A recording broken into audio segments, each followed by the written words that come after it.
की press conference को लेकर के क्या उद्देश्य है कि आप यहाँ तमाम लोगों के साथ बैठे हुए हैं, क्या कुछ कहना चाहते हैं? देखिए, आज जो हम लोग प्रेस कॉन्फ्रेंस कर रहे हैं, दरअसल इसी महीने के 5 तारीख को शाम के 6 बजे यहाँ श्रीनगर पुलिस वाहन चेकिंग कर रही थी। जो रूटीन चेकिंग उसका है वो कर रही थी। इसी क्रम में मनकौल की तरफ से 2 नौजवान मोटरसाइकिल पर यहाँ आए। पुलिस ने उनको रोका, कहा कि भाई आपके पास हेलमेट नहीं है। तो उन दोनों नौजवानों ने कहा कि ठीक है, मेरे पास हेलमेट नहीं है, आप हेलमेट का जो फाइन बनता है वो फाइन आप ले लीजिए, आगे से हम हेलमेट पहनेंगे। आमतौर पर हम लोग देखते हैं कि जो भी लोकल लोग रहते हैं, अगल बगल के लोग रहते हैं, मनकोल से कोई जगेली आ रहा है तो वो हेलमेट भूल जाता है, कोई रायपुर से जगेली आ रहा है तो आमतौर पर वो हेलमेट भूल जाता है। फिर भी उन नौजवानों ने कहा कि आप हेलमेट का जो फाइन है वो फाइन आप ले लीजिए, कोई दिक्कत नहीं है।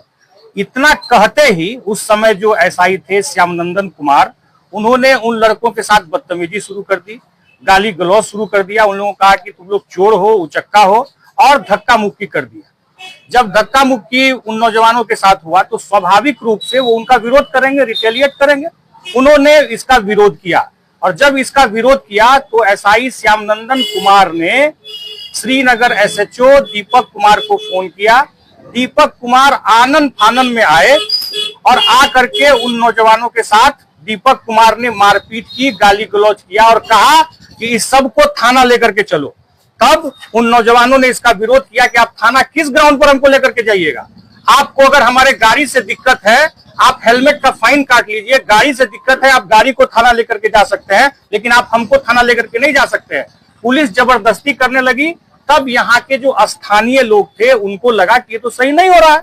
आप वाहन चेकिंग कर रहे थे, वाहन चेकिंग के नाम पर आप गुंडागर्दी तो नहीं कर सकते हैं। फोटो हम खुद दे देंगे आपको। और आप कैसे बात कर रहे हैं? एक सेकंड, आप कैसे बात कर रहे हैं? आप बात कैसे कर रहे हैं? फोटो खींचिए, हाथ नहीं लगाइएगा, हाथ नहीं। हाँ, यहाँ आ रहे हैं। संतोष, अच्छा से फोटो खींचो, फोटो खींचिए, फोटो खींचिए। अरे हाथ चेक कर रहे हैं आपका, हाथ कैसे लगा रहा है? चेक तो कर चुका है सर। कहाँ चेक कर रहे हैं? चेक तो कर चुका है। तब लोगों ने विरोध किया। लोग यहाँ पर जमा हुए, 100-200 लोग की संख्या में लोग यहाँ पर जमा हुए, और पुलिस को कहा कि आप इस तरह का जो आपका तानाशाही रवैया है, इसको किसी भी कीमत पर चलने नहीं दिया जाएगा। ये हुआ। उसके बाद फिर यहाँ के जो स्थानीय प्रबुद्ध लोग हैं, हम लोग भी आए।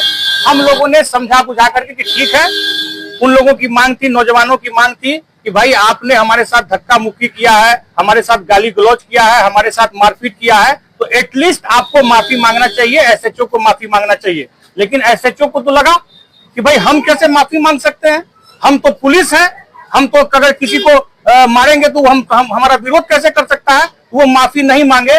फिर भी हम लोगों ने समझा बुझा करके भीड़ को शांत कराया, और पुलिस भी यहाँ से गई और भीड़ भी यहाँ से चली गई। उसके बाद हम लोगों को पता चला कि पुलिस ने एफआईआर कर दिया है, कुछ नाम के साथ किया है, कुछ अज्ञात लोगों के साथ एफआईआर कर दिया है।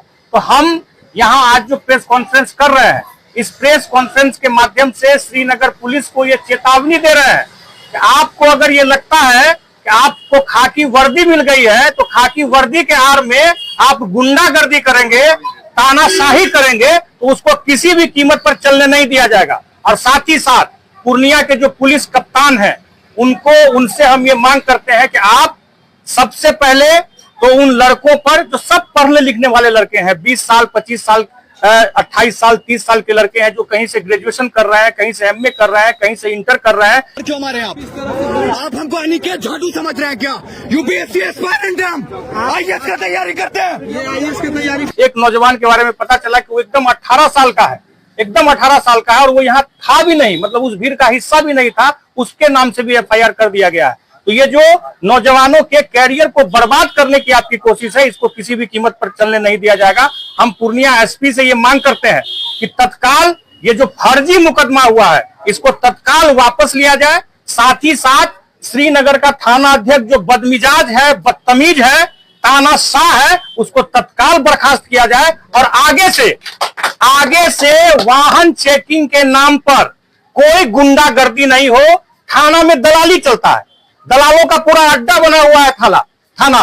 भ्रष्टाचार एकदम चरम पर है, उस पर ध्यान पुलिस का नहीं है। लेकिन पुलिस आम लोगों को परेशान करती है, तो इसको हम लोग चलने नहीं देंगे।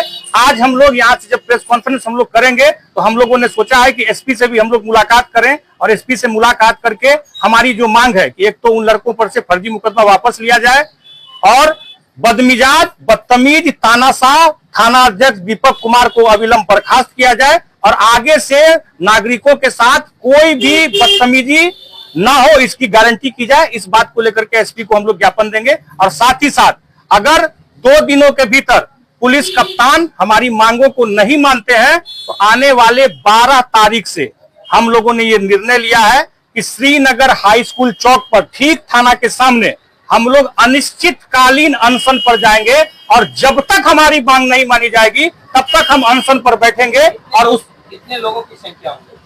कितने लोगों की संख्या होगी अनशन पर, तो अभी तक जो डिसीजन हुआ है कि अनशन पर हम खुद बैठेंगे और वहां हजारों की संख्या में लोग अनशन के समर्थन में रहेंगे और अनशन के दौरान कई कार्यक्रम हम लोग लेंगे और पुलिस का जो ये तानाशाही रवैया है इसको किसी भी कीमत पर हम लोग बर्दाश्त नहीं करेंगे। ऐसे रवैया जो बिहार पुलिस की देखी जा रही है, जिला के अलग अलग क्षेत्रों में चलता है, अब श्रीनगर में ऐसी घटना हुई है तो लोकल जनप्रतिनिधि अब तक क्या कुछ कर पाए हैं? मुख्तार भाई को फोन करो तो जी, मुख्तार भाई को फोन करो। अंकल हाथ कैसे उठाया?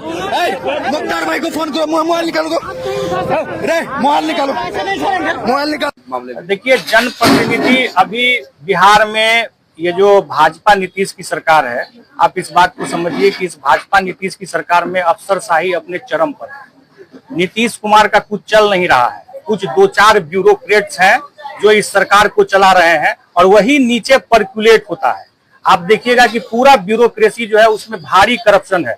तो इसी तरीके से यहाँ जो स्थानीय जनप्रतिनिधि हैं उनका भी कुछ चलता उलता नहीं है। तो हम ये समझते हैं कि राम मनोहर लोहिया ने कहा था कि जब सड़कें सुनसान हो जाती है तो संसद आवारा हो जाता है। तो हम तो राम मनोहर लोहिया को मानने वाले लोग हैं, हम राम मनोहर लोहिया को मानने वाले लोग हैं, हम भगत सिंह को मानने वाले लोग हैं, हम गांधी को मानने वाले लोग हैं। तो हम श्रीनगर पुलिस को, पूर्णिया प्रशासन को, श्रीनगर की जनता ये चेतावनी दे रही है कि भारत एक लोकतांत्रिक देश है और उसमें भी बिहार तो लोकतंत्र की जननी रही है।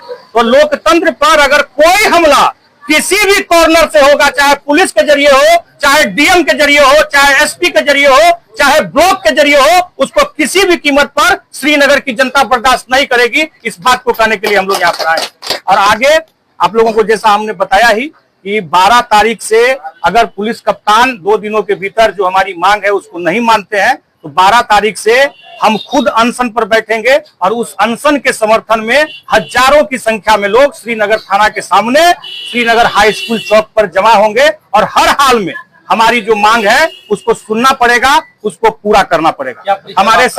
हमारे साथ उस दिन जिन पर केस हुआ है, ये अहमद हमारे साथ हैं, मेरा नाम हुआ मुख्तार, बिहार राज्य कमेटी सदस्य भाकपा माले। हम चाहेंगे कि अहमद जो उस दिन मौजूद थे और यही मोटरसाइकिल चला रहे थे, इन्होंने कहा, इनका एक वीडियो भी वायरल हुआ है कि पुलिस के साथ जो इनकी बातचीत हुई है, उस वीडियो को आप देखिएगा तो आपको एकदम साफ पता चलेगा कि किस तरीके से, आप सोचिए कि लोकतांत्रिक देश में हम रहते हैं लेकिन पुलिस अपना विरोध बर्दाश्त नहीं करती है। ये जो केस हुआ है, केस क्यों हुआ है, ये केस कितना झूठा केस ये है, आप देखिए इस केस को, ये केस इतना झूठा है। ठीक इसके उलट बात है, पुलिस बदतमीजी करती है, पुलिस मारपीट करती है, पुलिस चोर उचक्का कहती है, पुलिस गाली गलौज करती है और ये सारा आरोप इन लोगों पर लगा दिया गया है जो कहीं से उचित नहीं है। ये काम पुलिस क्यों कर रही है? वो इसलिए कर रही है कि वो विरोध को बर्दाश्त नहीं करना चाहती है।